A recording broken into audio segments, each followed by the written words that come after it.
Shalom, bersama saya Pendeta Reza Abraham dalam ringkasan pelajaran Sekolah Sabat 5 menit. Di pelajaran yang ke-9 di triwulan ini kita belajar tentang hidup bijaksana. Pelajaran Sekolah Sabat sepanjang minggu ini berfokus pada Efesus pasal 5 ayat 1 sampai dengan ayat yang ke-21. Mari kita lihat pelajaran di belakang ini. Saya membagi pelajaran Sekolah Sabat berdasarkan Efesus pasal 5 ayat 1 sampai 21 menjadi 4 bagian seperti ini. Yang pertama Efesus 5 ayat 1 dan 2. Rasul Paulus menulis surat kepada jemaat Efesus dan mendorong jemaat Efesus untuk menjadi anak-anak yang kekasih dari Allah. Bagaimana caranya? Dengan hidup di dalam kasih sebagaimana Yesus juga hidup di dalamnya dengan cara mengorbankan dirinya mati di kayu salib untuk kita. Jadi dalam hal ini sebenarnya prinsipnya sama dengan pelajaran yang lalu ketika Rasul Paulus mengingatkan jemaat Efesus bahwa kamu telah dipanggil. Kamu harus berpadanan dengan panggilan itu. Artinya kamu telah menjadi orang Kristen. Kamu harus berperilaku seperti orang Kristen. Nah dalam hal ini Rasul Paulus menyatakan jadilah anak-anak yang kekasih dari Allah. Anak-anak yang kekasih dari Allah itu hidupnya adalah hidup di dalam kasih sebagaimana Yesus hidup di dalam kasih.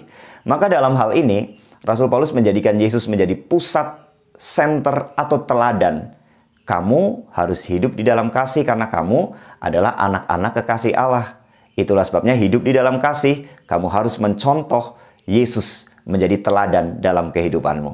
Nah, kemudian dalam Efesus pasal 5 ayat 3 sampai 5, Rasul Paulus menyebutkan di sana bagaimana hidup di luar kasih itu atau contoh-contoh kehidupan di luar kasih. Disebutkan di sana percabulan, kecemaran, keserakahan, perkataan kotor, perkataan kosong, perkataan sembrono, sundal, cemar, serakah, penyembah berhala.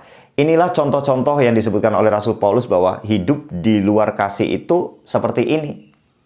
Nah, Rasul Paulus mengatakan ini karena memang pada zaman Rasul Paulus saat itu kehidupan budaya Yunani Romawi itu sangat bebas. Berhubungan dengan percabulan atau seks bebas, persundalan, itu dianggap normal pada saat itu. Mabuk-mabukan, hidup di luar Tuhan ya, seperti ini. Hidup dianggap normal. Itulah sebabnya Rasul Paulus melihat ini pengaruhnya sangat luar biasa. Ini bisa mempengaruhi jemaat Tuhan. Makanya Rasul Paulus katakan nih, orang-orang yang hidup di luar kasih akan melakukan hal-hal seperti ini.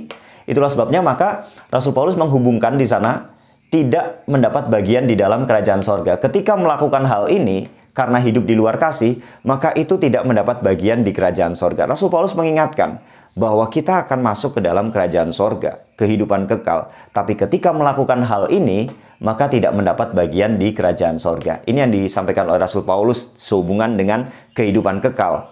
Maka harus melakukan kehidupan kasih dengan tidak melakukan hal ini. Nah, kemudian dalam Efesus 5 ayat 6 dan 7. Jangan disesatkan orang-orang dengan kata-kata hampa. Rasul Paulus mengatakan bahwa ya kamu jangan disesatkan oleh orang-orang dengan kata-kata hampa. Apa itu kata-kata hampa? Ya mereka mengatakan bahwa hal ini semuanya, percabulan, kecemaran ini adalah wajar, tidak dosa, itu sesuatu hal yang dapat dilakukan, baik dan lain sebagainya. Jangan disesatkan, jangan dipengaruhi oleh orang-orang yang mengatakan hal begitu. Karena itu mendatangkan murka Allah. Murka Allah dalam arti kemarahan Tuhan atau hukuman Tuhan.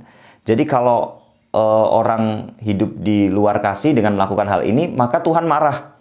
Dan artinya ketika Tuhan marah, maka orang-orang ini tidak mendapat bagian dalam kerajaan sorga. Nah, jangan berteman atau berkawan atau bermitra dengan orang-orang itu. Jadi Rasul Paulus menasihatkan, jangan menjalin hubungan dengan orang-orang yang memiliki pengaruh negatif dalam kehidupanmu untuk jauh dari Tuhan.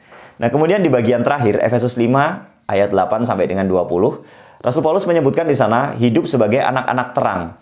Nah, hidup sebagai anak-anak terang ini sama dengan hidup di dalam kasih. Maka Rasul Paulus mengatakan hidup sebagai anak-anak terang itu akan membuahkan hasil yaitu kebaikan, keadilan, dan kebenaran.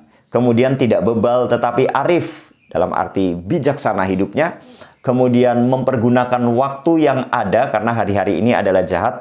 Jadi orang akan mempergunakan waktu dengan mengisi hal-hal yang baik, yaitu hidup di dalam kasih, kemudian tidak mabuk anggur, tetapi penuh dengan roh, memuji Tuhan dengan segenap hati, dan selalu mengucap syukur dalam kehidupan. Inilah contoh-contoh hidup di dalam kasih, yang sama dengan hidup sebagai anak-anak terang. Dengan kata lain, Rasul Paulus menasihatkan jemaat Efesus, pengaruh di luar sangat luar biasa. Kamu harus hidup di dalam kasih, hidup menjadi anak-anak terang dengan melakukan hal-hal yang baik, tidak melakukan hal-hal seperti ini. Inilah ringkasan pelajaran Sekolah Sabat sepanjang minggu ini. Tuhan memberkati.